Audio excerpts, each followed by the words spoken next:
Hey guys, it's time for me to cure my sweet potatoes. So I have all these sweet potatoes over here, and I have a tarp on the floor. The room I'm in an animal room we have that has lizards and turtles. It's a little bit more humid, and it's like the temperature that you need to cure it. It's a little hotter, like 85. It's actually 80 to probably about 90 degrees in here.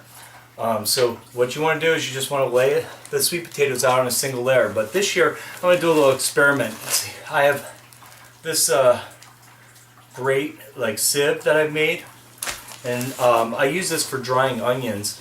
So I want to see if I put these sweet potatoes, some of them, into this and let them dry, if the quality is going to be better than just laying them out on the tarp. I don't know. I think it's a good chance. Also, I'm going to try to keep them separate. I have two types of sweet potatoes. I have the New Jersey sweet potato, okay, which are a little bit more white skinned, and then I have these other ones that are more of a orange skinned potato.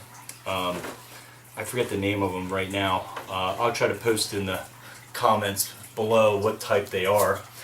These are both bush style. I use bush style sweet potatoes. That's something to keep in mind depending on the amount of area you have. Since I do square foot gardening, I like to use the bush style. And if I was, had a big field or a lot more space, I might do the vine style, which would do better in that kind of situation. So I'm going to get these all spread out, and then I'll show you what I've done. Alright, we have them all laid out, and just to make this a valid experiment, I put some of the whiter sweet potatoes here and some of the orange sweet potatoes here, so we had two different types, and then I also laid over there some of the white, and the rest of these are the orange. I had a lot of orange because these are the ones I did all the slips. I got over 40 slips this year. I'm going to let these dry for about a week, and a few things is, like, I see this one, okay, I actually cracked it in half right here. Okay, so I'm going to let this cure, but this potato will be used right away. Okay, one of the ones that will be used right away, and I will not long-term store. So I have a few like that. Like this one was a real nice one, but it looks like it got broken. So I'll probably use that one first. And then I have some others that are like this one that, as you can see, kind of split. So that one I'll probably use first too. Okay, and then the ones that really have really smooth skin and not a lot of nicks, like this one doesn't seem to have any nicks on it. So once it's done curing, this is the ones that I will keep for long-term storage, and then eventually one of these will end up being the one that I'll do my slips with this year.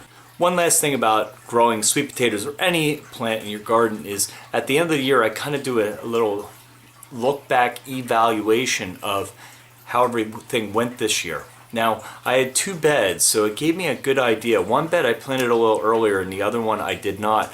And the one that I planted earlier did a lot better. It had more of these potatoes in it, even though it was there just like 2 weeks earlier than the other one. And the other bed was actually bigger, but it had a lot of small ones. So what that tells me is probably if I get these potatoes in a little earlier, that I'm going to get a lot bigger size sweet potatoes. So next year what I think I'm going to do is I'm not only going to put the sweet potatoes into the garden a little earlier, but I'm going to tunnel it up for the first couple weeks so that I can get like that little extra jump. Even a week or two seems like it makes a huge difference in the size of your final product. So that's what I'm going to do next year, is I'm going to actually put them in a tunnel.